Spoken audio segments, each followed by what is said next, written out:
Ju përshëndes të gjithëve, mirë se erdhët në Rreze Dielli. Ja ku takojmë sërish drejt për së drejtin në temat e sotme, kemi zgjedhur të flasim për fenomenin e bullizmit. Nxënës të shkollës Salidemi vinë në studion ton për të folur pikërisht vetë për këtë fenomen. Si ndjen ata përballë bullizmit? A kanë përjetuar ndonjëherë këtë fenomen? Si janë përgjigjur? Duke u nisur nga këto ngjarje të cilat ndodhin rëndom çdo ditë në shkollat tona, ata kanë krijuar një projekt që quhet Fuqia e Fjalës. Ky projekt ndihmon të gjithë nxënësit të shprehen për sa i takon fenomenit të bullizmit dhe më pas këto ndjesi, këto emocione ti shkruajnë dhe më pas ato të referohen në shkollë dhe institucionet përkatëse, psikologët, punonjësit social të mundet të japin një përgjigje apo të diskutojnë më gjerësisht për tema të tilla. Do të ndikim pas pak këtë bisedë, ndërkohë në rubrikën tonë të radhës do të tregojmë 12 mënyra se si shumë anvisa zgjedhin që shtëpia e tyre të mbajë gjithmonë aromë të mirë. Pastrimi i hekut të rrobave përmes mënyrave natyrale pa përbërës kimik dhe më pas hekurosja e duhur e këmishave pa ato vizat anash, disa truke se si ju mund t'i zbatoni dhe t'i praktikoni në familjet tuaja. Këto janë temat për sot, ju pres t'i diskutojmë së bashku, pas pak sepse tani është momenti të gatuajmë me Albanën. 9 me 10 do të gatuajmë 3 receta. Na ndiqni.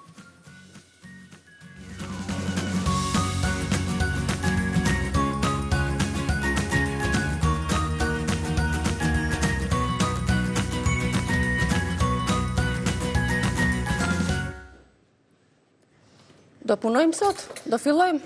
Do gatuajmë? Po! Mirëmëngjes. Çfarë për shembull? Çfarë do na bësh? Nuk i të më mungoj sot dhe nuk të mungon shumë gjëra sot. Bravo, në rregull. Një byrek me. Mos të mungoja unë, moj, se erdha kështu.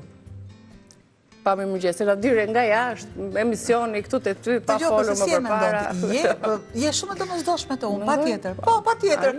Tani sa do të themi që me mundësi më të madhe patjetër. Krau i një ti. Hajde, po lëri këto tani, po lëri këto. Pe tani këtë bësh? Pa i kostë në më me kos, me vezë. Po ma lërë me ta qoj furçën deri në fund, ma lëra. Kemi lyrë sot, kemi mbaruar me fund. Atë në rregull. Pe tani këto? Barova lyerja dhe do filloj me lyerjen e tepsisë. Këto thuj ti tani që të vazhdojmë me recetën e parë, sepse është recetë e traditës 1, ka këto petët e thata të pjekura 2, ka kosim po, ka vezët, djathin, i ka gjithat mirat i bylmetin. Djath, vez, kos. Gjalpi patjetër që mua më duhet atres. Shumë kollaj. Ose nëse nuk e tresim e vendosim në të copë zatë të tilla. Kripa piperi, dhe do thoni ju, ku është piperi, është arë moskati, arë kozani, arë myshk, është patjetër. Unë këtu do të marr një furçe, në më mungon furçja që mos zgjatem shumë duke e kërkuar, i jap një lyerje simpatike kësaj tepsisë cilindrike. E lë këtu. Shtoj kosin diku tek 700 mililitra. Por, dhe nëse shtoni pak më tepër nuk është se më prish fare punë. Do të shtoj vajin. Unë di masën që kam këtu. Djathin. Se s'keni pse ta bëjmë të vështirë, jo po këtë me radhë. Të gjitha bashk. Kujdes se mund të dalin me 2 të verdha këto vezët. Do të thonë kujdes, është do një kujdes i masë, nuk do... E di si i shikoj me gjithë kënaqësitë më ja të dali dyshe. Jo, s'nuk. Nuk na qelluan sot. Gjithsesi, janë, 3 të plota, 3 kokra vezë për këtë recetë të petanikut me djath, me kos dhe me vezë. Me vezët tona Ovital, gjithmonë të pranishme në kuzhinën tonë, në raftet tona, sepse janë vezë të freskëta, duke mbajtur të gjithë arsenalin e vlerave që duhet të ketë një vezë në shëndetin tonë.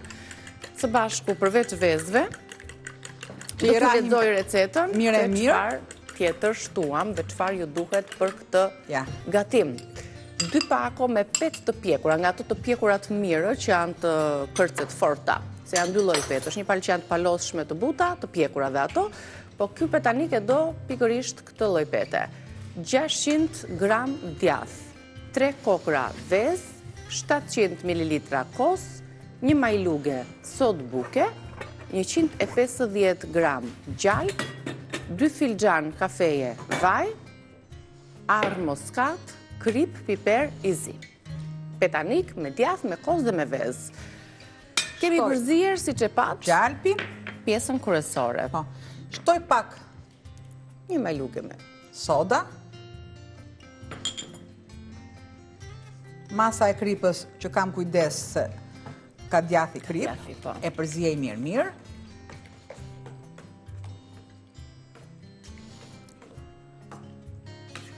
Ja.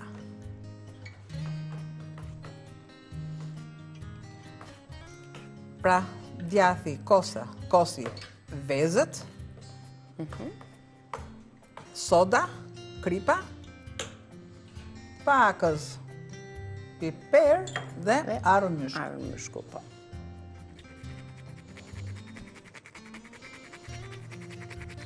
Duke si kur pak shtojmë, po e ndjem ato aromën arën moskatit.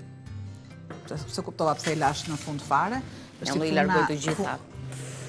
Këto. Gjalpin e lë pak sa në thojza të digjet, sa t'japja atë aromën e duhur. Pra kemi bërë gati përzierjen, mbushjen e petanikut, tani pet pas pete do t'i njomim ato dhe do t'a pjekim. Tres edhe pakës gjalp këtu dhe që t'lëm edhe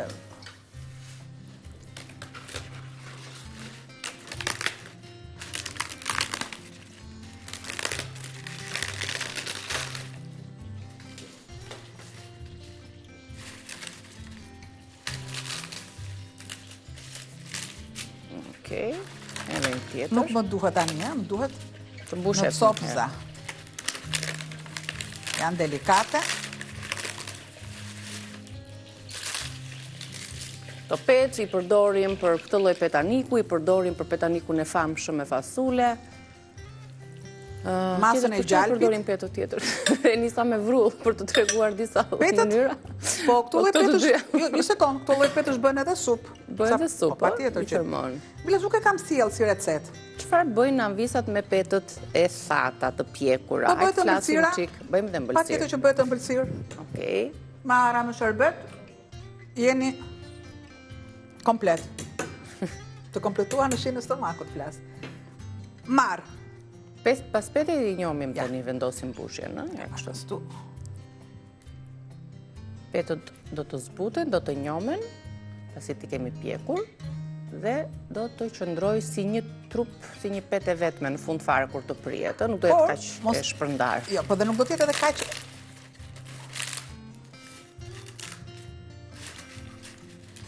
U bëhet edhe ai në petanik me petë të thata, ai byreku me lëng me mish. Me lëng mishi me pull. Bëhet shumë i mirë me arra.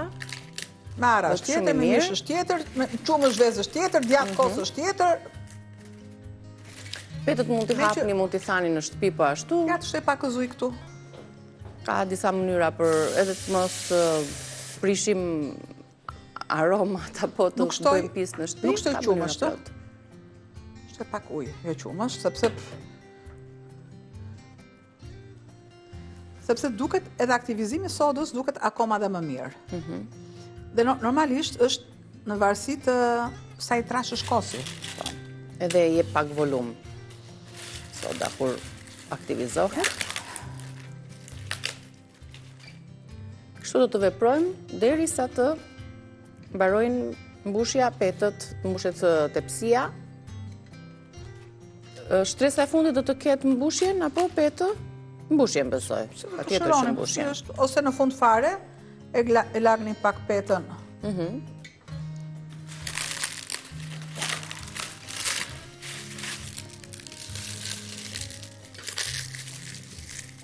Tani bëj një shkërmoqe akoma. Është te mesi paka shumë radha, që bëjmë ndryshe nga shtresat e tjera.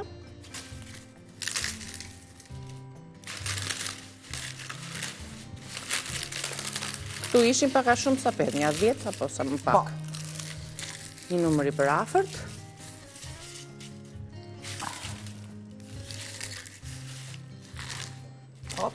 Përzierja duhet të jetë as shumë e lëngshme që të na dali shumë e qullt. Vazhdimisht bëjmë e plot. Ngjeshjen e pak duart. Ngjeshjen e shtresave, pra shtresën e parë me pet, pastaj vazhdua me mbushje, sërish me pet, mbushja e mesit do të jetë me pet më të vogla, më të thërmuara, që mban edhe ekuilibrin mes dyja shtresave.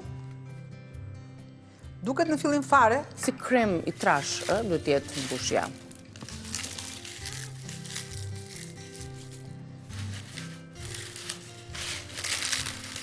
Në varësi dhe të tepsisë që ju keni, ja? Po.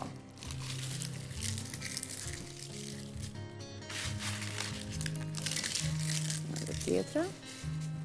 Më pas unë do t'i jap edhe një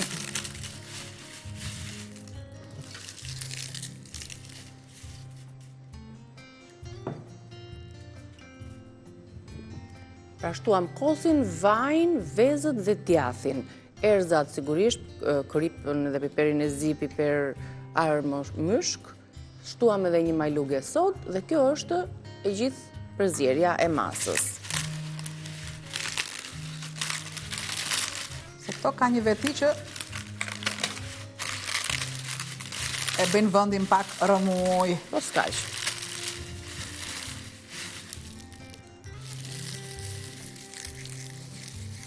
Pra, është një ëmbëlsirë me feta dhe mua këtë gjë më kujton ky lloj byreku.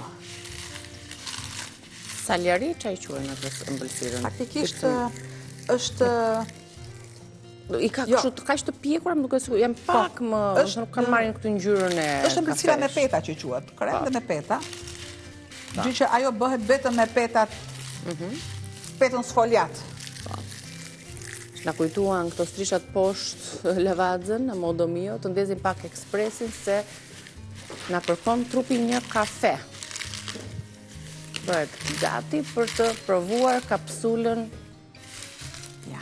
Oro. Tani këtë këtu. Kemi ende mbushje. Normalisht që mjafton. Të fundin nuk do ta vendose. Shumë se këto janë të vockla dhe i përdorim për ndonjë supë. Po, edhe rëmujën një grusht sa na kanë mbetur, i përdorim për një supë me mish pule.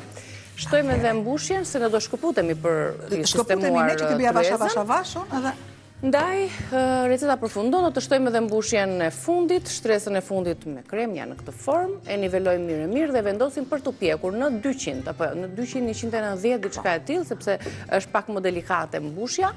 Dhe do të rikthehemi për të vazhduar me recetën e dytë, mos u largoni, rikthehemi shumë shpejt. E rikthehemi, gati tani dhe një moment të vockël për ta përfunduar siç duhet petanikun, pasi shtruam shtresën e fundit, e mbuluam me kremin.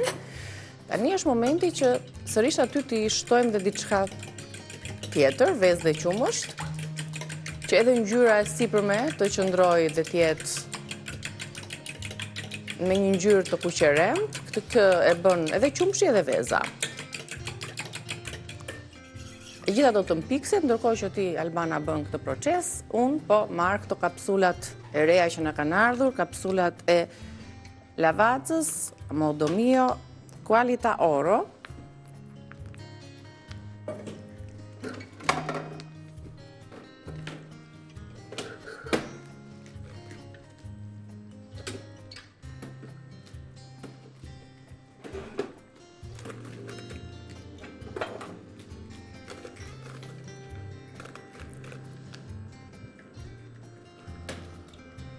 Për vete po bëj një Qualita Oro për Albanën, po përgatis një lavaca Modo Mio pasionale, këtë kapsulën e kuqe, se e di që do ta shijoj.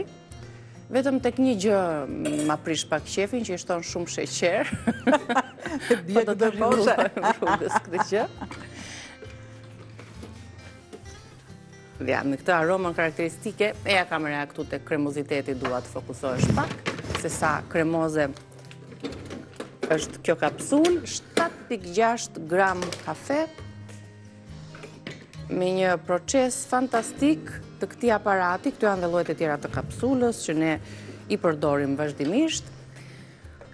Diferenca nga kapsula në kapsul, dikush është me një aromë dhe me një shije më intensive, më intense, për sa i takon aromës, kremozitetit, shija gjithashtu, dhe sigurisht lavaza kujdeset që të mbledh 150 lloje kafesh arabike për të na sjellë më të mirë dhe për të shijuar një kafe.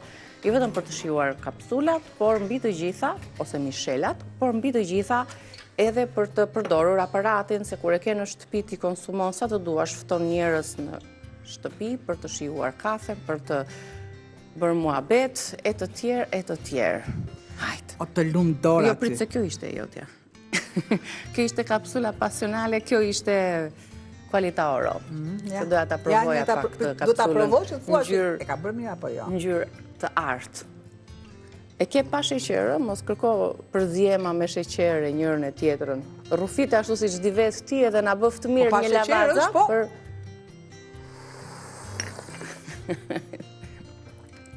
Por kafja pa sheqerë, më pas ta lugojnë e ëmbël. Edhe këtë gjë e di.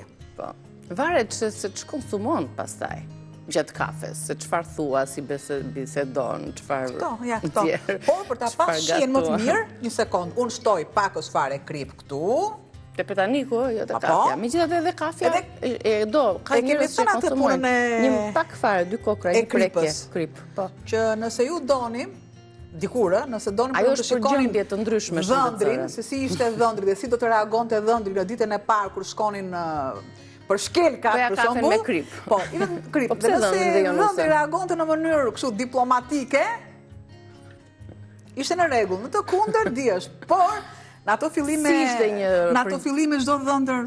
Dgjoj, si ishte një përgjigje diplomatike dhe një përgjigje që e nxirrte ato dhëndrin nga vetja, për shembull, kur e pinte atë kafen me krip. E mirë, po duhet ishte ëmbël. E mirë, po duhet ishte ëmbël. Dhe tek ëmbla. Nuk ishte kështu me nerva.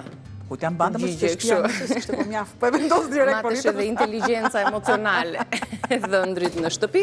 Tani po bëhemi gati për një përzierje të shëndetshme që do të na ndihmonte jo vetëm në pastrimin e trupit, por duke patur parasysh kombinimin e panxharit, mollës, xhinxherit, selinos. A kishte mollë apo e ke mollën ti në dorë, po. Mollë jeshile sidomos. Tani ty po të lë në më të mirë në habitatin tënd, sa unë ti pastroj, ti rregulloj, ti mund të flasësh. Pra, Niki mund ta lësh gjithë ditën për të folur për këtë gjëra. Tani e ke. Jo, me gjithë ditën shpunka. Po kosin këtu ta shtosh? Tash edhe për kosin. Pra një përzierje, një smoothie që i themi ne në kohët e sotme, me panxhar, portokall, moll, kos, xhinxher dhe selino. Provojeni, bëjni kështu mix të gjitha bashk. Dhe çfarë ju duhet tjetër dhe pak ujë për ta ndihmuar. Patjetër. Masën e ujit e merr veti. Për gjithë familjen. Madje sa ti bësh ti gati, unë po të bësh tu direkt. Shumë mirë. Tek kanja. Shtoj selino.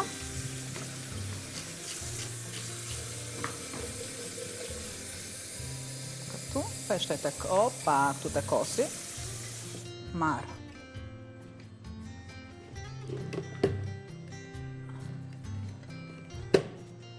Përse për pres të tillë. Shtem direkt, këtu të gjitha bashk. Çaji me xhinxher është çaji më i mirë.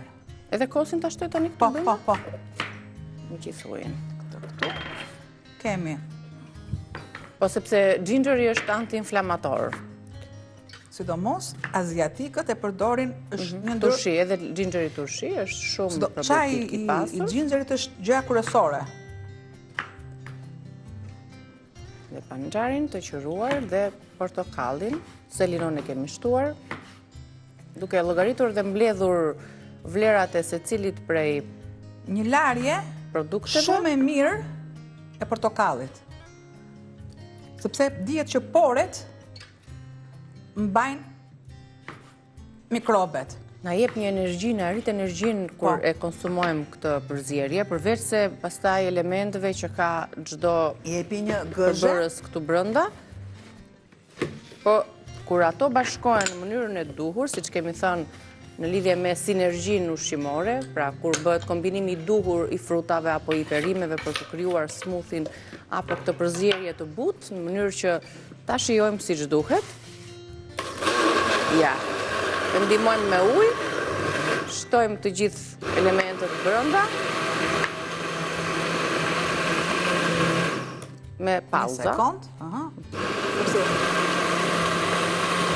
Që të merret gjithë sasia. Kemi që ditë të shkruar.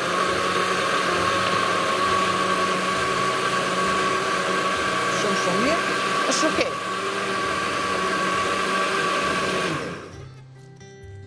Do ta provoj dhe një herë të fundit edhe e kemi gati.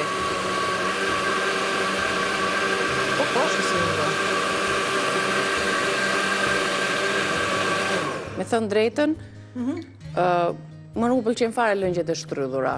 Më pëlqen më shumë smoothie, ose për shembull një lëng portokalli. Është lëngu më i pashëndetshëm, kur ti e shtrydh dhe e konsumon ashtu pa fibra fare. Thjesht lëng portokalli. Ka vetëm sheqer direkt në gjak. Kurse kur e bën kështu në formë smoothie, ti ke bashkë me fibra, do të jedhësh prap. Po. Dhe këtë konsumoj vetun. Po, nuk ta kamera, po fare atë pjesë e mbulon shumë mirë.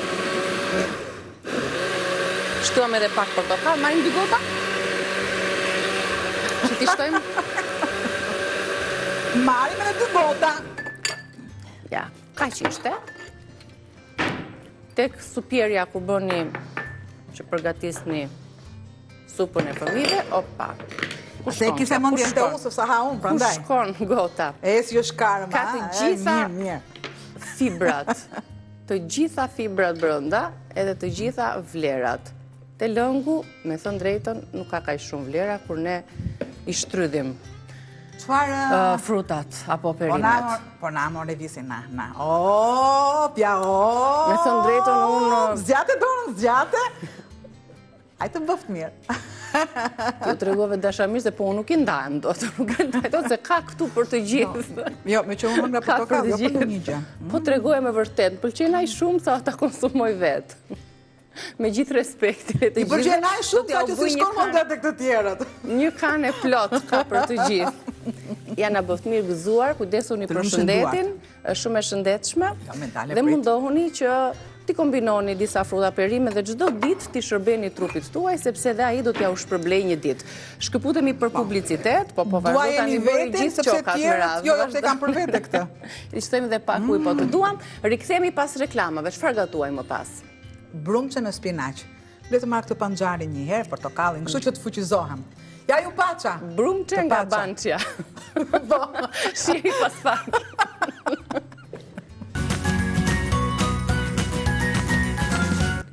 Jemi rikthyer në pjesën e fundit të hapësirës tonë të gatimit për të përgatitur një tjetër recet, por i kujtoj anvisat që sapo ju bashkuan ekranit tonë. Kemi përgatitur sot një petanik me kozë vezë dhe djath, kemi përgatitur një përzierje të shëndetshme me fruta perime, panxhari, portokalli, pak ginger, moll, selinokos.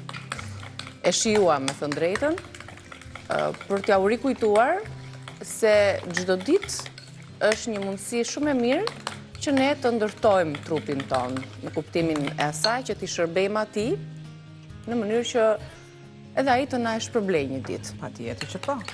Trupi ka inteligjencë, diskutohet. Tani kalojmë tek një tjetër recet që e përgatisim sot për herë të parë. Do të përgatisim brumçe. Brumçe nga Bançja, me që tha. Ti dhe këto recetat me mua më pëlqen. Jo, mua më pëlqen kur më thua Banita. Kjo nof këtë pëlqen. Kjo më pëlqen, po. Kjo pëlqen. Atëre, kam kosin fillim fare që shtoj piperin e kuq. Brumçe jeshile me spinaq është në strishat që po kalon, në kos me hudhër. Se shqip ashtu është brumçe, faktikisht. Për brumin do të kemi 250 gram spinaq, 2,5 ose 3 gota miell, një vezë dhe pak krip. Tani për salcën me kos ju nevojitet 300 gram kos, 2 thelpinj hudhër, 3 lugë gjalp, 1 lugë çaj spec i kuq pluhur, spec i kuq djegës dhe djath i grirë, sigurisht. Tani këtu kemi përgatitur një krem të plot në këtë formë. Ja. Kremin po, gjalpin e djegur me specin e kuq, kam spinaqin dhe mua më pëlqen që gjithmonë tek gjalpi të shtoj pak ose fare krip, ullë nxehtësin dhe vendos ujin që të zjej. Unë të bëj në mënyrën më të thjeshtë të mundur, pa u lodhur fare. Kam gjethet e spinaqit.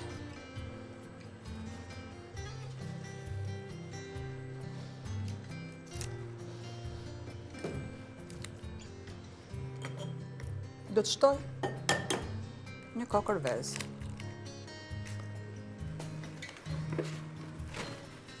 Do të skuqen apo do të zjenë? Absolutisht ja kështu. Masën e kripës dhe pak mas piperi. Të gjitha unë këto i largoj.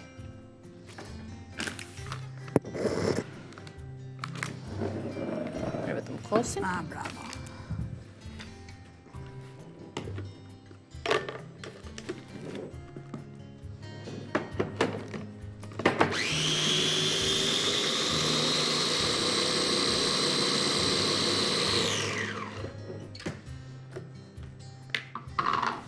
Vezë, spinaq, krip, piper, një përzierje. Nuk ka nevojë që t'i shtojmë e t'a ndihmojmë këtë radhë me ujë, sepse vetë spinaqi ka ato lagështirën e tij. Por edhe nuk na duhet si pelte të jetë ajo, si e qullut, apo?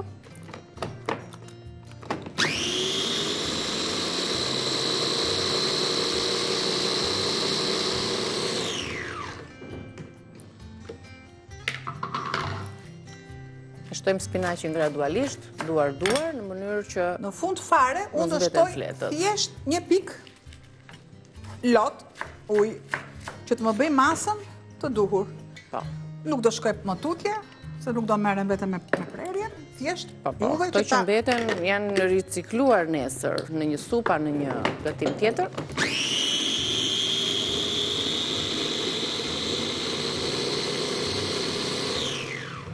Kjo është për të përshpejtuar punën, ju në shtëpi nëse nuk e keni pajisjen për ta coptuar, e coptoni shumë kollaj me një thikë, e bëni shumë më të imët, dhe më pas i përzjeni me vezën që ne i shtuam. Tani. Do të shë shumë pak ujë, që të kem masën?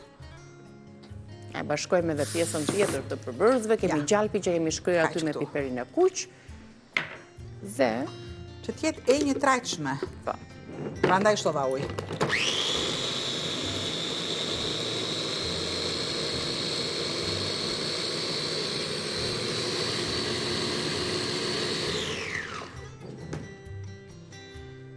Opa. Gati masa e jeshile. Mielin.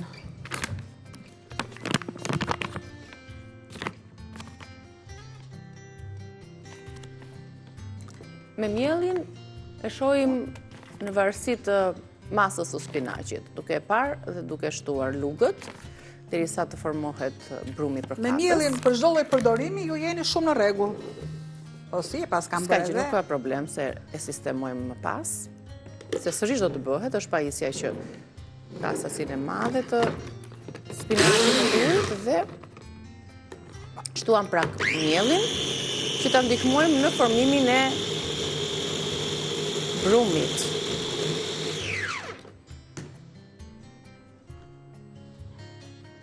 Okej, duhet përsëri miell, sepse aty ishte 2.5 apo 3 gota duke shtuar gradualisht.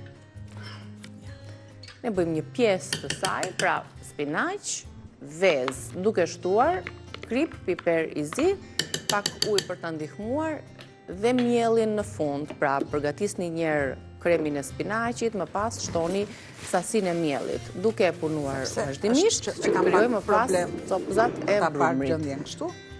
Dhe kjo është...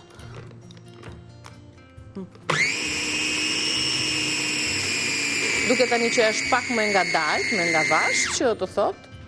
E largoj. Se tani punimi mund të bëhet me lugë apo me duar. Ja vendosim këtu.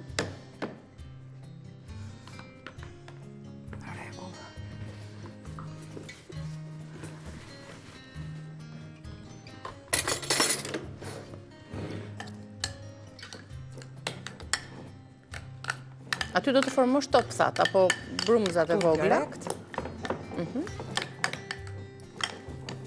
Kidim një sy edhe petanikut ton, që do t'ja ull pak temperaturën bana tani, se është pjekur nga sipërfaqja.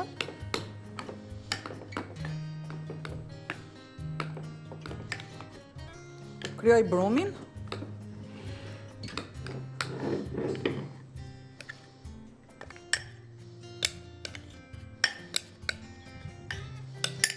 I lërgojmë. Këto tani do t'i punojmë dhe më pas i vendosim të tenxherja. Tani pak miell të lutem, Po. derisa unë të kryoj masën. Po, vazhdo. Është ende e qullë, derisa të krijohet. Pra, ne thamë që ishin 2 gota gjysmë 3, ne kemi shtuar me lugë, kështu që s'është plotësuar akoma masa e dur e miellit. Ja e punojmë mirë. Ky punim e forcon atë. Duke e forcuar, na jep mundësinë që t'japim atë formën topsave të brumit.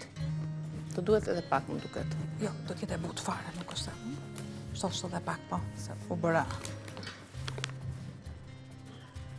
Edhe këtu. Laj pak duart, që mos më marri Tani brumi. është formuar brumi duhur. Me siguri që do t'i shtojmë në copëzat vogla dhe pasi të kenë zier, do t'i zhytim tek salca jon, sepse tilli ishte edhe e receta.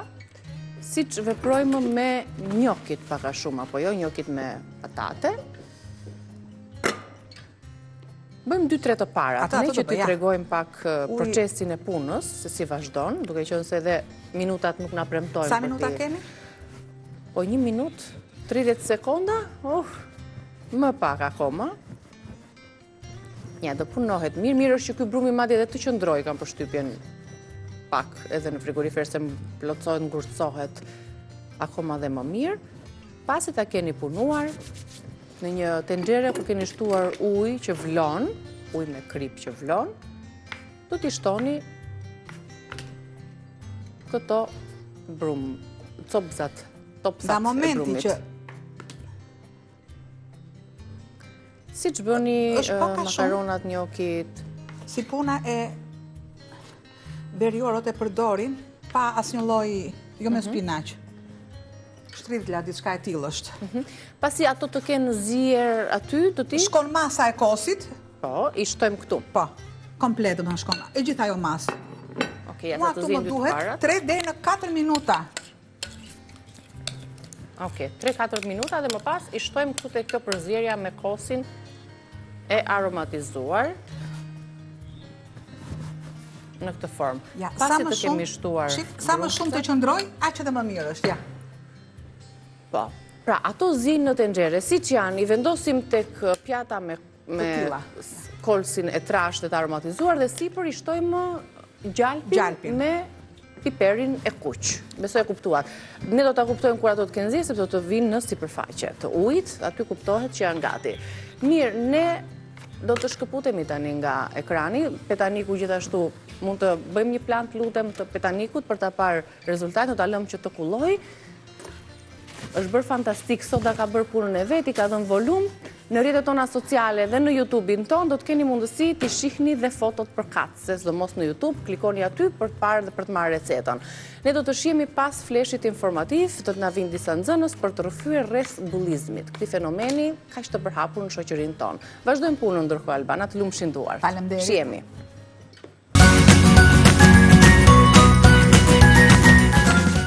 Rikthemi sërish në rrezën tonë dhe këtë pjesë do t'ja dedikojmë të rinjve, të cilët në fakt duhen përgëzuar pasi kanë ndërmarrë një nismë shumë të veçantë, shumë të rëndësishme që raporton dhe ndërgjegjëson në lidhje me fenomenin e bullizmit, një fenomen kaq prezent në shoqërinë tonë, në shkolla, në shoqëri, në punë, në familje, por pikërisht duke u nisur edhe nga disa ngjarje të rënda që përveç së vërtetës kanë rezultuar edhe shumë tragjike me vrasjen edhe marrjen e jetës së disa nxënësve, ngjarje të cilat kanë nisur me me ofendime, me dhunë verbale në rrjetet sociale. Pikërisht për këtë duhet folur, duhet të ndalemi te ky fenomen të dhuna verbale, të dhuna fizike midis nxënësve, të shkollave, në shoqëri, problemi nis në familje, po sot do të flasim vetë këta nxënës, si raportohet dhuna nga vetë nxënës, sa e rëndësishme është vetë ndërgjegjësimi në familje për të mos shkuar deri tek këto rastet fatale. Nxënësit më vinë nga shkolla 9 vjeçare Alidemi dhe pikërisht jam me Aisli Elezi. Mirë se erdhe Aisli. Faleminderit, mirë se u gjeta. Gledis Hoxha, mirë se erdhe Gledis, dhe Amelia Merizaj, mirë se erdhe.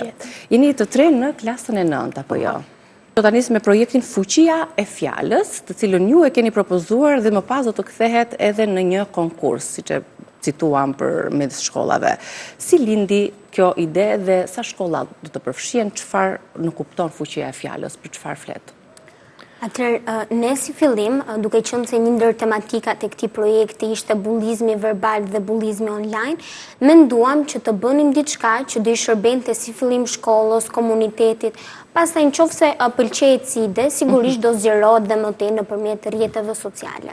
Atëherë, siç e shikojmë Kutia e Fjalës, kemi tre ndarje, që është ndarja e jeshile që janë fjalë që na shërojnë, kemi e verdha që janë fjalë, domethënë në gjinin asnjë anse, dhe tek e kuqja kemi fjalët që na lëndojnë. Sepse realisht fjalët kur i dëgjojmë ose ato etiketimet, bullizmet, domethënë shpesh herë realisht ndikojnë shumë në gjendjen shpirtërore të personit. Prandaj ne kemi menduar që kjo kutia do vendoset tek shkolla jonë në një ambient përshtatshëm dhe çdo nxënës nga klasat të ndryshme mund të vendosi një fjalë, mund të vendosi historinë e tij, një etiketim, një bullizëm që ka marrë. Dhe padyshim e kemi zgjeruar këtë dhe duke hapur një faqe emaili kutiaefjalës@gmail.com, ku nxënësit mund të na tregojnë historitë e tyre të bullizmit. Kanë ardhur shumë histori, pra keni filluar që ti shfletoni ato, ti lexoni dhe më pas to histori ku do t'i drejtohen, si do të zgjidhen, si do t'i jepen një përgjigje? Historitë që vinë janë gjithmonë të shpeshta dhe historitë që ndodhin janë dita ditës në shtim. Ne nisëm vetë si nisëm dhe po marrim historitë dhe po i trajtojmë ne vetë, po flasim me këta nxënës dhe më pas drejtohemi tek drejtoria e shkollës dhe shërbimi psikosocial, psikologja, punojësi social, të cilët janë gjithmonë të gatshëm për të ardhur në ndihmë nxënësve që kanë treguar historitë e tyre. Gledis, me që je i vetmi çon në panel, mund ta hapim kuti dhe të marrim të paktën një histori për ta lexuar dhe për të treguar se çfarë shqetësimi ka ngritur në kutin tuaj. Merë historinë. Bashkë me, ndoshta aty keni dhe përgjigjen. Mund të ketë dhe histori të tjera, por ne po zgjedhim një për ta ndarë për publikun. Ju ka ndodhur shpesh të mos keni dëgjuar më parë histori prej personave, nxënësve të cilët janë prekur ose janë ofenduar dhe më pas historia ka devijuar në drejtime të tjera ose është bërë më e rëndë, më e ngarkuar për të?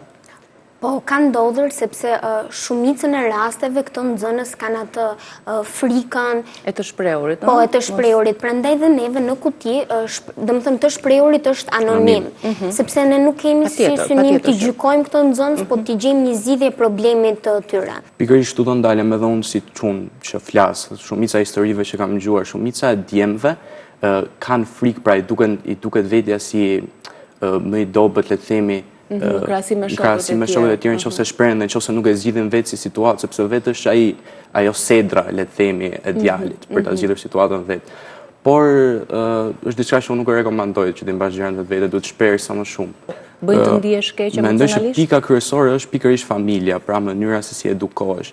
Por më shumë, pra për këto situata, edhe nëse më ka ndodhur diçka, kam folur me vllajin. Është më i madh ai? Po, më i madh, pikërisht, ka pasur më shumë eksperjenca dhe gjithmonë më ka folur për mirë, që të evitoj gjitha situatat, mos t'i eskaloj, mos t'i çoj në altercion fizik. Gjithmonë. Si nis një sherr mes djemve, mes çunave të shkollave? siç ke dëgjuar, domethënë për çfarë arsye, pse Gjithmonë- duhet ketë kaq dhunë, pse duhet ketë kaq agresivitet. Mendoj që është deri thjesht- në dhunë fizike dhe më pas edhe raste fatale, siç kemi dëgjuar. Çdo gjë nis nga fjala. Nga fjala. Nga fjala. Mendoj që sidomos në Shqipëri nuk tolerojnë fare. Mendimin personal, domethënë flasin çfarë kanë në mendje, shajnë. Mendoj që është dhe problemi i shoqërisë shqiptare, pra ne meshkujt e shoqërisë shqiptare e kanë këtë sedrën, le të themi, ose unë jam më burr se ty, ose a kupton. Dhe gjithë ky problem fillon aty tek familja. Po. Mirë, ta lexojmë një histori dhe e vazhdojmë pastaj bisedën. Okej, Amelia na lexon një prej historive të hedhura në kutinë e fjalës. Përshëndetje, po jo shkruaj këtë email sepse nuk di më kujt i drejtohem dhe sepse fjalët dhe pse janë arsye pse ndihem keq. Jam e vetmja mënyrë që kam për të treguar këtë situatë. Jam nxënëse në një shkollë të mesme dhe çdo ditë përballen me komente që për të tjerë duken shaka, po për mua janë plag. Më thërrasin me nofka për pamjen time, për mënyrën si flas, për mënyrën si vishem. Në rrjetet sociale shkruajnë komente për mua që i shoh dhe kur përpiqem t'i shmang. Nuk ka dhunë fizike, por fjalët lëndon më shumë se sa mendojnë. Më ka bërë të dihem i pavlerë, të mos flas në klasë, të mendoj 2 herë para se të shkruaj diçka, sepse kam frikë nga reagimi të tjerëve. Ndonjëherë mendoj se heshtja është mënyra e vetme për të mos lënduar më. Po jo shkruaj sepse do të doja që dikush të kuptonte se bullizmi nuk është vetëm një fjalë e madhe, por është diçka që ndodh çdo ditë, me fjali të vogla por të rënda. Do të doja që dikush të tregonte nxënësve se një fjalë e thënë pa menduar mund të mbetet gjatë në mendjen e dikujt tjetër. Nuk po kërkoj fajtor, por kërkoj që fjalët të përdoret ndryshe, që shkolla të jetë një vend ku nuk e frikë të jesh vetvetja. E rëndësishme është raportimi i rasteve të tilla. Ku do ta adresoni këtë shqetësim dhe si do ta zgjidhni? Atëherë, ne si fillim kemi krijuar këtë faqe në emailit dhe sigurisht mësueset e gjuhës shqipe, drejtoria e shkollës, stafi psikosocial e ka të drejtën të shikoj këtë emailit, të shqyrtoj dhe në rastin në fjalë, direkt sa e pam u prekëm sepse realisht ka shumë raste të heshtura që ne nuk i dim, sepse gjithmonë nxënësit kanë atë frikën të shprehen se mendojnë se do gjykohemi dhe këto fjalë shpesh i marrin shumë brenda vetes dhe më thënë lejojnë që këto fjalë të identifikojnë se kush janë ato. Tullin vetbesimin, siç tha. Po, tullin realisht vetbesimin, pra shërbimi psikosocial e ka shurtuar këtë si rast dhe shumë raste të tjera dhe i ka dhënë një përgjigje dhe kemi vënë re që mbas përgjigjes që kanë marrë, kur kanë kuptuar që ne i supportojmë, ne nuk duam t'i gjykojmë, po thjesht t'i përkrajmë, ditën tjetër kanë ardhur dhe janë, domethënë, janë paraqitur, janë identifikuar që unë kam qenë ky rasti në fjalë. Domethënë, sfundmi kishim një rast, jo ky rast konkretisht, një rast tjetër, dhe ne i dham mbështetjen tonë, i tham që pa dyshim do i kesh për krajen tonë dhe ditën tjetër erdhi tek psikologu i shkollës dhe domethënë u identifikua si personi në fjalë dhe është më i rënd, formë më e rënd rastit e le themi sharjeve, fyerjeve në rrjetet sociale apo dhuna verbale përballë ose dhuna fizike. Kush është më e rënd si për ju? Unë mendoj se mund tjetë ajo online, pasi njerëzit online janë më pa filtera dhe kanë më të lehtë të ofendojnë, t'i thonë fjalë të këqija dikujt kur nuk e kanë atë përballë. Keni patur raste kur dikush është lënduar për shkak se i është thënë diçka ose është bullizuar për diçka në rrjetin tuaj shoqëror ose me të dëgjuar dhe si keni reaguar? Çfarë keni ndjerë në ato momente? Patjetër që ka raste. Paragjykimi nga paraqitja, mendoj që janë gjëra kryesore, pra mendoj sidomos shoqërinë shqiptare njerëzit paragjykojnë shumë nga paraqitja, japin komente, shkruajnë mesazhe, pra i paragjykojnë shumë njerëzit dhe unë gjithmonë, pra këshilla më e mirë që mund t'i jap njerëzve është që bullizimin online të injorojnë, t'i bëjnë blok personave, t'i reportojnë, pra gjithmonë ka një zgjidhje. Po jo domosdoshmërisht në të gjitha rastet është e evitueshme bloku ose kështu, sepse mund t'i kesh dhe shok që janë në ditët e tua normale dhe mund ta shprehin dhe verbalisht. Një raportim ose një studim i fundit tregonte se të rinë shumë ose komunikimi më i madh i tyre bëheshe në WhatsApp, në komunikimet në grupet. Sa të dëmshme janë këto grupet, sepse aty ka vërtet dhunë? Mendoj se grupet janë më të dëmshme, pasi adoleshentët në përgjithësi kanë tendencën më shumë të bullizojnë apo të ofendojnë në grupe, i bën ata të ndjenë më mirë vetë, sepse kur e bëjnë në grup nuk e mbajnë të gjithë ndjesinë e fajit vetë dhe ndjejnë dhe mbështetje. Dhe shumica nga të tjerët, pra e vazhdojnë atë bullizmin në grup. Shumica e bullizuesve këtë dëmin që ja bën person që bullizohet, e bëjnë kryesisht në grup. Pasi në grup kanë dhe përkrajnë, si që tha Amelia, mbështetjen nga të gjithë. Pra ndjen më të fuqishëm kur janë në grup. Sa shpesh duhet folur me prindrit, thoni ju? Një ndër qëllimet e tjera të këtij projekti është që t'i tregojmë dhe pak a shumë prindërve se çfarë përjetojnë fëmijët e tyre, sepse shpesh herë fëmija nuk shprehet tek prindri, domethënë e ka shumë të vështirë të shprehet, edhe tek shoku mendojnë që jo do paragjykohem. Gjithmonë është kjo pjesa e gjykimit. Prandaj kutia e fjalës kemi menduar që të realizojmë podcastet. Ky projekt nuk është një projekt që e bëm tani, folëm tani dhe do mbetet këtu. Pra çdo muaj do hapet kutia e fjalës, do bëjmë një podcast që do hedhim në rrjetet tona sociale të shkollës, flasim me emrin kutia e fjalës. Dhe do i hapim dhe do shikojmë gjuhën e komunikimit midis bashkëmoshatarëve tonë. Dhe prindrit mund të informohen. I lejojmë të gjithë të përfshihen në mënyrë anonime. Edhe një bullizues vetë mund ta tregojë historinë e tij dhe ne do japim këshillat tona dhe do e mbështesim. Çfarë mendoni se duhet bërë tjetër nëpër shkolla që ky fenomen të mos jetë kaq lëndues edhe kaq fatal që ka ndodhur në historitë që kemi dëgjuar? Shërbimi psikosocial ka orë të veçanta, ku vinë në për klasa, na flasin, jo vetëm për bullizmin, por për të gjitha çështjet, na ndihmojnë neve të ndjehemi më mirë, na lejojnë të shprehemi. Domethënë diskutoni rreth fenomeneve. Po gjithmonë ka marrënisma të tilla, siç kemi dhe qeverinë e nxënësve, që në bashkëpunim me koordinatoren e qeverisë në nxënësve, gjithmonë kemi marrë nisma të tilla për bullizmin, kemi trajtuar aktivitete, ku kemi pasur dhe të ftuar që na kanë dhënë një mendim më profesional për sa i përket çështjes bullizmit, pasi është një çështje që ka shumë kohë që trajtohet dhe duket sikur nuk po dalim në një zgjidhje, në një konkluzion, por që realisht këto nismat e vogla bëjnë një përmirësim. Ky minimizim duhet të nis nga secili ne tek personi vetë, ne duhet të mundohemi të vëmë veten më shumë në vendin e të tjerëve, duhet empatia kohët e fundit tek adoleshentët, sidomos është zhdukur, dhe edhe secili nga ne bën një shaka, por që nuk e mendon se tjetrin mund ta lëndojë. Pse mendon se nuk ka më empati mes të rinjve në ditët e sotme? A është teknologjia një pengesë? Është një pengesë, pasi tham që shumica e këtyre ndodhe edhe online dhe komunikimi online është ndryshe nga i përballë. Përballë e shikon tjetrin në fytyrë, shikon ndjenjat, reagimet, kurse online janë gjithmonë më të ftohtë. Ju vetë vajzat keni përjetuar, le themi, fenomene të vogla të ofendimeve, të bullizmave, çfarë ndodh? Fillon si një shaka, ti nuk e mendon, disa e mendojnë që mund ta lëndojnë tjetrin, por disa dhe jo, disa e kanë me tendencë, disa jo. E nis një shaka për flokët, një shaka për veshjen, për mënyrën si flet. Pa e menduar fare se tjetra mund të lëndohet. Pa e menduar pasojën e asaj që po thua. Po, kam vënë re dhe kur bën këto ngacmimet në grup, individi shpesh edhe qesh, por kam vënë re që brenda dhe i dhëmb. Domethënë, do të duket si i fortë që shiko se unë e kuptoj këtë shakan, por që realisht ka raste që lëndohen dhe i dhëmb. E mira është të shprehen, të reagojnë, por për shembull, unë personalisht nëse do më ndodhte diçka e tillë, realisht përpiqem t'i eliminoj. Domethënë mos t'ia vër veshin, sepse fjalë do të ai vazhdon ose ajo vazhdon, tenton të ngacmon, vazhdon me të njëjtën gjë. Po, thjesht tek unë nuk depërton, nuk identifikojnë ato fjalë kush jam unë realisht, kështu që nuk lejoj që të më preken. Kush bullizohet më shumë, meqense jemi te karakteri?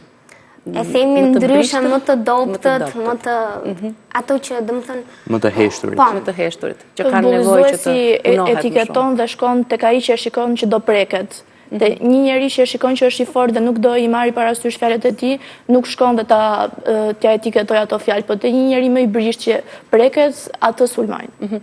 Po kjo pjesa tjetër që është si pjesa e spektatorëve, them unë, që thjesht shohin dy që bullizojnë njëri tjetrin, që zihen.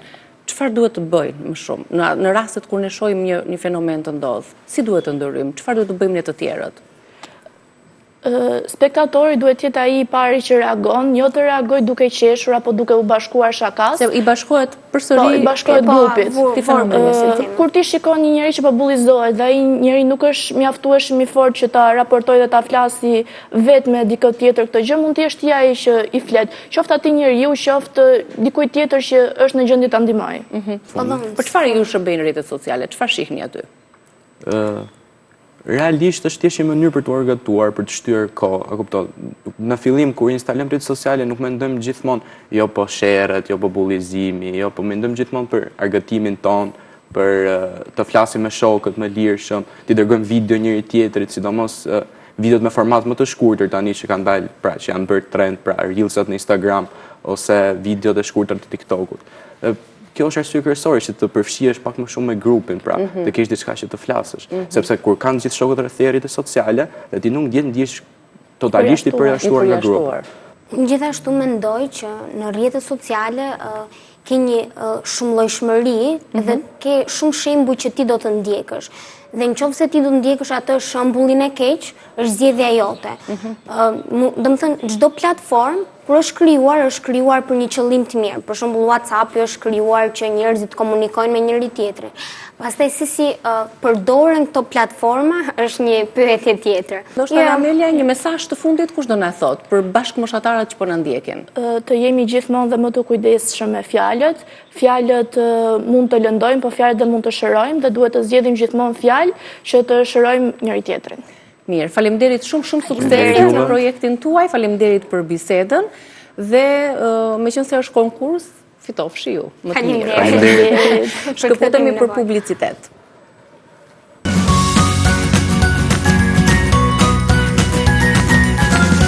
Mirë, në këtë hapësirë do të ndalemi tek shtëpia, një hapësirë shumë e domosdoshme për të qenë e shëndetshme edhe për të qenë me aromë të mirë. Bashkë me Laureta Saliaj, mirë se erdhe në studion ton, me profesion është asistente dentare, por ka pasion gatimin, kujdesin për shtëpi, kështu që do t'japim vazhdimisht këshilla se si ne anvisat mund të kujdesemi më mirë për shtëpin ton dhe më thjesht, në mënyrë më praktike. Dy problematika do të kemi. Problematika e quaj sepse e ke parasysh kur ne shkojmë në një shtëpi themi sa aromë të mirë që vjen shtëpia jote, çfarë bën ti për të patur një aromë të mirë në shtëpi? Ose secila shtëpi ka atë aromën karakteristike, qoftë të mirë, qoftë jo fort të mirë. Do të ndalemi te disa gabime që ne bëjmë në shtëpi pa vetë dije dhe kjo ndikon pastaj tek aroma jonë e shtëpisë. Ti si kujdesesh për të patur një aromë të mirë? Për shembull nuk lë leckën e kuzhinës, që ta lë në kuzhinë. Edhe për pastrimin, për aromën, për koshin e plerave. Ne kemi grupuar në pika dhe këshillat që Laureta do t'japi për ju, kështu që menjëherë tek këshilla e parë, personat që duan aromë të mirë të shtëpisë nuk i lën kur koshat e plerave të mbushen te mase. Kjo është dhe e rrezikshme, jo e shëndetshme, jo higjienike. Sidomos në ambientin e darkës që neve bëjmë gjumin, duhet jetë sa më pastër ambienti për enët, për plerat, për aromën edhe të këpucëve, që mund t'i kemi në një raft, në verand, mund t'i kemi në një raft në korridor. Pika e dytë, çfarë nuk bëjnë ato familje që duan aromë të mirë në shtëpi, nuk harrojnë kur të deodorojnë dhe tubacionet e lavamanit. Deri këtu kemi arritur. Lavamanin neve mund ta izolojmë, siç kanë dalë dhe këto që janë plastike, që mos të vi ajo aroma e pakëndshme.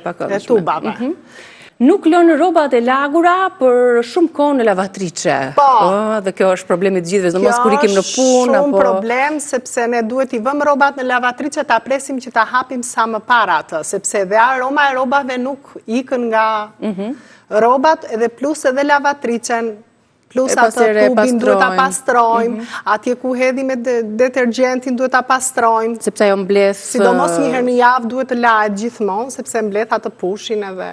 Atë pislikun dhe ndikon dhe pastaj tek rrobat. Pika tjetër, nuk harrojnë të ndërrojnë peshqirët dhe leckat e kuzhinës. Sa shpesh duhet ndruar? Ato leckat e kuzhinës duhet ndruar për ditë. Për ditë. Pra edhe kur ne pastrojmë banakun, nuk duhet ta lëmë të lagur aty, por ta nderim të lagur se ato mbajnë shumë mikrobe aty, edhe plus që ato ndërohen për ditë, sidomos madje dhe sfungjerienve Këshilla është që një ditë jo, një ditë po të ndrohet. Gabimi tjetër, nuk harojnë kur të pastrojnë frigoriferin, pra kujdesi i radhës. Frigoriferi sigurisht është një burim që neve mbajmë gjëra ushqimore gjatë edhe gatimet, nuk kalojnë dot gjatë 2-3 ditë në frigorifer, e mira është që darkë ta kontrollosh frigoriferin edhe të shikosh gjërat si ke mbas radhës dhe një pastrim të lehtë frigoriferit për aromën e mirë edhe për aromën e shtëpisë. Tjetra, vazhdojmë tek pika e radhës në mënyrë që të shmangim këto gabime, nuk lejojmë kujt patjetër që askënd të pi duhan brenda shtëpisë që moti si dikur që... Unë nuk kam duhan pirës në shtëpi, po gjithsesi dhe kur vinë mysafir, unë nuk i lejoj të pinë duhan në shtëpi, të pinë në ballkon sepse kam mysafir. Po marrin, si thoshin gjyshet tona, vinë erperdet muret nga tymi duhanit. Tymi duhanit dhe është ambient i rënd. Që mbetet edhe të nesërmen, edhe rroba e trupit mban aromën e rënd. Absolutisht. Tjetër gabim, nuk hedhin mbetje ushqimore në koshin e kuzhinës. Po. Këtë nuk duhet ta bëjmë, sidomos në darkë, duhet ta pastrojmë koshin e kuzhinës, duhet të heqim qesa dhe duhet vëmë një qese me aromë. Se qese tani ka ndalë dhe me aroma, më përpara nuk ishte, po tani ka gjithçka, edhe që të mbajt edhe ambient i pastër, që mos të vijë ajo era e pakëndshme. E pakëndshme, sidomos për ata që flenë në kuzhinë, në sallon, janë më të rrezikuar. Se si kanë të gjithë kushtet për shumë që të kenë secili dhomën e vet.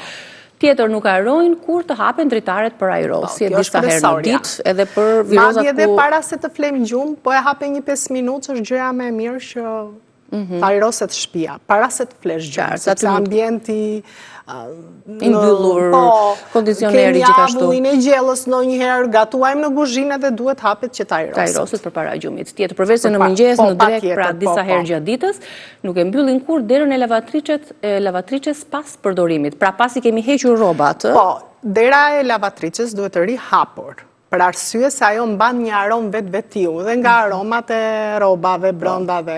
Duhet ta pastrojmë dhe duhet ta lëmë pak hapur. Mos ta lëmë aq të hapur sa mund të pengoj njerëzit kur shkojnë në tualet ose ku e kemi lavatrice. Tjetër, çfarë nuk bëjnë familjet për të mbajtur aromën e shtëpisë, nuk harojnë të lajnë tapetet dhe qëllima, të cilat në disa muaj duhen larë pastruar.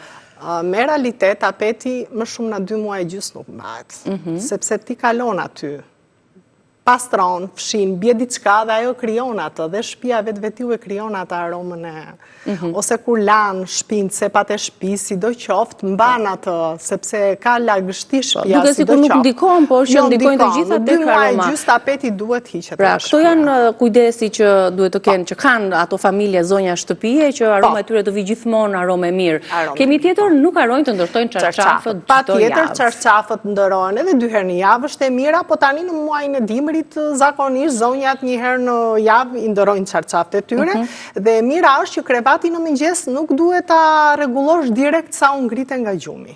Të paktën të jetë 10-15 minuta ose 20 minuta ta ajroset. Me siguri që ka edhe të tjera për ato anvisa që janë duke na ndjekur, por shpresojmë që të kemi ndihmuar sadopak si kujtesë vogël, që shtëpia të vijë gjithmonë aromë mirë, pastaj ka përforcues të tjerë të aromave. Me Lauretën do kalojmë tani tek pika tjetër. Kemi këmishat këtu që do e kurosen, kemi hekurin, që është një nga pajisjet që e përdorim më shpesh në shtëpi, por që donjëherë edhe neglizhojmë dhe nuk e pastrojmë sa herë së shpesh që duhet. Për shembull, ky hekuri ynë është bërë më sipërni pak dhe shkruani. E ke lënë ndonjëherë deri në këtë gjendje në hekurin tënd? Edhe bëhet, pse? Edhe bëhet. Sidomos me rrobat që kanë pushë e kështu dhe bëhet. Po që si fillim ne e marrim hekurin e pastrojmë. Po. Para se të fillojmë me kurosjen, sepse do të tregojmë dhe një metodë me të mënyrë shumë të mirë pak më kështu, që mos na ngjisi dhe të jetë sa më i pastër. Çfarë mënyrash ke ti, Laureta, për pastrimin? Me letër kuzhine mund ta pastrojmë edhe me sodë, me pak ujë të përzierë. Mund ta pastrojmë me krip të zezë, nëse këte kemi krip të bardhë, nuk ka ndonjë problem, po edhe me krip të zezë që është kokriza e trash dhe me ashpër. Mund ta përdorim edhe me uthull molle që pastrohet. Po në rastet kur nuk e kemi në këtë gjendje. Mund që ta pastrojmë me një pecet të tillë, që mos ta pastrojmë me sfungjerenësh ose me tel për shkak të një gërvishtje. Po, edhe duke u gërvishtur dhe hekuri nuk prishet dhe nuk bën mirë atë hekurosjen siç duhet, që të jetë sa më imët siç është. Po, kështu që Fillojmë, në rastin ton konkret, në këtë gjendje që është hekuri, cila funksionon, cila metodë? Ne tham ta provoj me sodën. Me sodën. Me sodën. Mund ta përzjejmë sodën me pak ujë dhe me një leckë. Dhe me një leckë të tillë. Se si të hekuri në këtë rast duhet të jetë i ngrohtë, i nxehur apo pak i ngrohtë. Okej. Të jetë pak i ngrohtë. Duhet jetë, kemi provuar pak më herët. Mirë, le të provojmë të pastrojmë hekurin, duhet të pastrohet sidomos pas atyre robave të shumta që e kurosen, pak të me uthull që të lahet të disinfektohet edhe mund ta provojmë edhe me këto. Po në rastet kur ai ka ngjitur shumë dhe është ka grumbulluar shumë materiale, e provojmë me sodë me ujë, këtu kemi ujë. Sodën, po. Më duhesh diçka për përzierje në fakt. Po e përziem dhe mund ta shtojmë të gjithë sodën, në mos gaboj. Të gjithë sasin e sodës tek tasi, që të bëhet një lloj paste e ashpër. Dhe më pas do ta fërkojmë, jo me materiale të forta, që të mos jo me materiale të forta, siç e tham, sepse ajo e prish hekurin. E përzien. Na e ul efikasitetin e kurosjes, pra në këtë raport, se sa të bëhet ajo pasta e duhur. Tani s'mund ta përzjej me atë, po e përzjej me bishtin e kësaj që t'jetë dhe pak sa me trash që t'i heqim atë të nxirën hekurit. Ne të shpresojmë se është duket që është përdorur në mas, kanë grumbulluar materiale të djegura, gëlqeren, apo materiale të tjera të cilat, edhe të detergjentëve të rrobave, pse jo, që sado lahesh plahen, aty përsëri ka mbetje të tjera. Unë tani po e marrë me këtë pecetën që ta pastroj, tani se e doja sa më të... E provojmë. Rasti tjetër me krip, që shpjegoi Laureta, është... Do ta tregojmë dhe atë proces, por të shpresojmë që të largohen, mund ta mbështetës mbi tavolinë. Po, mund ta mbështes mbi tavolinë që ta ushtrosh pak më tepër fort, të ndihmon për të ushtruar fort. Dhe mund të vëmë një pecet që mos ta bëjmë pis tavolinën e kurosjes. Po. Për shembull për zonjat kjo është gjë e mirë se e ndihmon.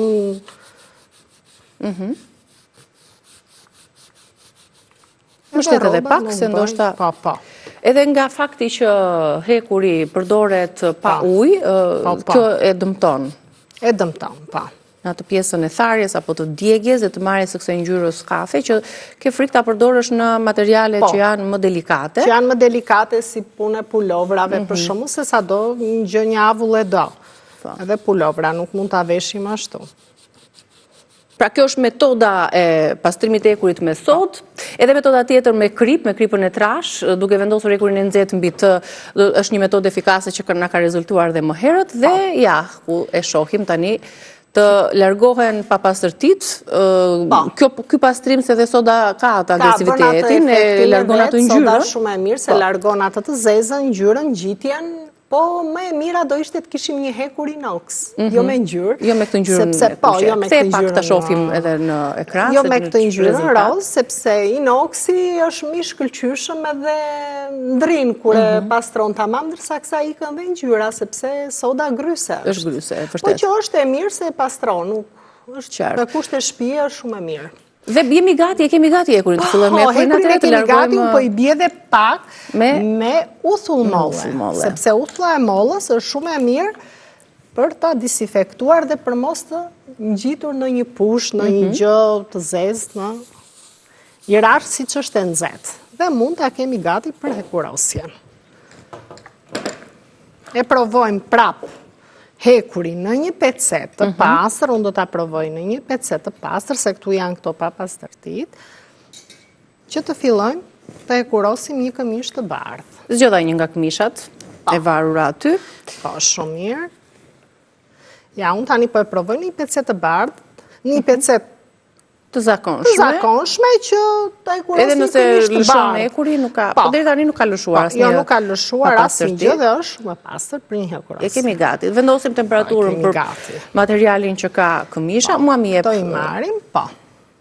Copat i largojmë dhe jemi gati si të hekurosim siç duhet një këmish. Tani burrash apo grash, qënë si kanë, duhet të jetë kurosur në mëngjes. Që duhet të jetë që neve të jemi të rregullt kur shkojmë në punë, kur shkojmë me një zyrë, me një takim. Ka njerëz që thonë të gjitha je kuros, moj të gjitha, vetëm këmishat nuk je kuros dot. Shiko, dhe Se do na e bësh punën më të thjeshtë. Këmisha shumë e kollajshme, nuk ka ndonjë gjë. Unë kam një sekret e këmisha, do ta tregoj pastaj. Po bëjmë hekurosjen tani këtu, edhe do të them edhe për mëngën e këmishës se si hekurosat.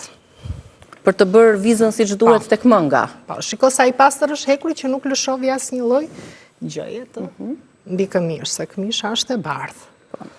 Dhe mund ta tregojmë që Është shumë okay. Është e dukshme. Tani këmishën e marrim e kurosim të gjithë si zakonisht, siç bëjmë ne mamat punët në shtëpi. Që janë të shumta punët e papaguara në shtëpi po. Në shtëpinë tonë e punojmë.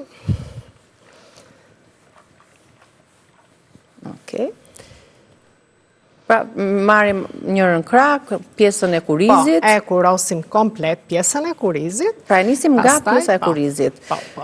Ndaj në ndihmon dhe pjesa e ngushtë e tavolinës. Po, dhe pjesa e ngushtë e tavolinës është shumë.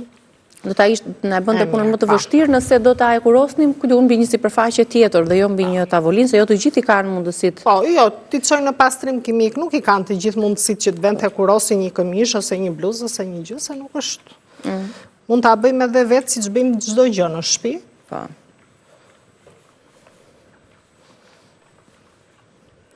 Te mbaruam me pjesën. Tani ne mbaruam komplet me pjesën e mbështetjes. Tani këtu është një lloj sekreti që duhet ta bëjmë kështu. Te pjesa e supit, po. Po, te pjesa e supit sepse na del e pa hekurosur edhe e rrudhosur.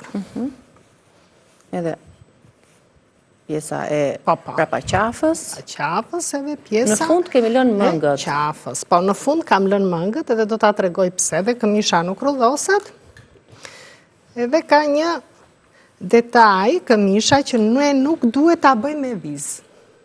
Mëngët. Këto mëngët që... Pa. Zakonisht duket, kjo është një këmish me vizë. Dhe ne duam pa vizë. Unë këtë sekret e kam mësuar diku, në një zonjë në Athinë, se jam rritur në Athinë, edhe ajo e tregonte që këmisha duhet jetë sa më... E lishme, pra pa këto vizat të karakteristike që tregojnë atë krekosje në sistemin e të këmishës. Se njeriu mëson kudo, edhe është gjë e bukur, ajo gjë e mirë që njeriu t'i di të gjitha, kjo do me thënë duhet ta prishim këtë vizën e kësaj. Po, duke e prishur atë krijohet tjetra? Ja. Ta shikoj se si do. Ja, do me thënë nuk krijohet tjetra. Krijohet tjetra, po këtu tani nuk do t'i japim detaj fort. Okej. E kuptan, shiko sa bukur nuk duhet t'i japim detaj të fort. Asaj që e kurosëm. Pra, këmisha duket më bukur kur është pa vizë. Këmisha duket më bukur është pa vizë. Tani këmisha këtu nuk ka vizë. Edhe tek meshkujt viza me pashme dhe nuk duket. Okej, po me kalimin herën tjetër, për shumë? Me kalimin herën tjetër, kalon akoma e më mirë, sepse nuk e merr atë pjesën e rrudhës. Derisa të vi AI, inteligjenca artificiale me ato pajisje që ka sjellë edhe për pastrimin e shtëpisë. Ishte një pajisje që qarkullonte në internet, ku ti e vendosje të gjithë këmishën, pantallona, fustanin, bluzat brenda. Në një zyrë, në një takim, në një kështu duhet jetë më... Patjetër, është më fine pa vizë. Shiko, si dalin burrat jashtë, është fuqia e gruas brenda në shtëpisë, në familje, ka hekurosur sepse... Po e drejt. Jo, po thoja që qarkullon internet, këto kohët e fundit e kam parë, mund të ketë dhe shumë kohë dhe unë e kam kapur në vonesë. Me një buton, ti e vendos bluzën këmishën brenda dhe shty butonin, ajo merr, okej, për pak sekonda formën që duhet të jetë e kurosur. Tani ne po e përfundojmë dhe mëngën tjetër dhe gati për ta veshur. Për ta veshur, kemi dhe këmishat e tjera, po këto t'i lëmë më pas. Pra e kuroseni shumë thjesht, shumë kollaj, me një hekur të pastruar mirë. Unë të falenderoj Laureta për këshilla, do t'jemi sërish besoj për këshilla shtëpie, pasioni dhe dëshira e shumë zonjave të shtëpisë. Të uroj një ditë të bukur. Është gjë e bukur të jemi sa më pastër, sa më komod, të ndihemi rahat me veten dhe me të tjerë dhe me familjen. Faleminderit edhe një herë. Faleminderit juve. Faleminderit dhe shikuesve që na kanë ndjekur, shihemi nesër me Reze Dielli.